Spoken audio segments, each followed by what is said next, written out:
आरक्षण बिल को लेकर चर्चाएं गर्म है। 16 से 18 अप्रैल को संसद में इस बिल पर चर्चा होगी। मोदी सरकार की तरफ से पूरी कोशिश है कि 5 राज्यों के विधानसभा चुनाव खत्म होने से पहले ये बिल पारित हो जाए, ताकि वो इस चुनाव में ये मुद्दा भुना सके।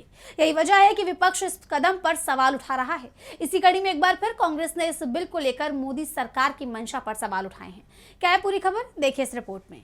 मोदी सरकार इसी महीने महिला आरक्षण बिल को संसद से पास करवाने की तैयारी में है। यही वजह है कि इस पर चर्चा के लिए संसद के बजट सत्र को एक्सटेंड किया गया है। 16 से 18 अप्रैल को दोबारा संसद चलेगी और इस बिल पर चर्चा होगी।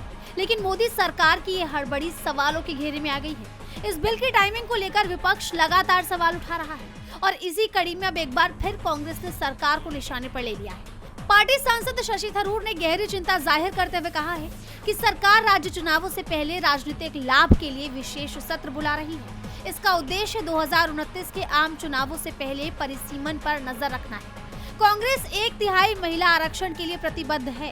कांग्रेस पार्टी ने साल 2013 में ही राज्यसभा में बिल पारित कराया था, लेकिन ये आरक्षण समावेशी और निष्पक्ष होना चाहिए। ये संशोधन संघीय ढांचे को कमजोर करने वाला राजनीतिक उपकरण नहीं होना चाहिए। मौजूदा सरकार का तरीका गंभीर चिंताएं पैदा करता है।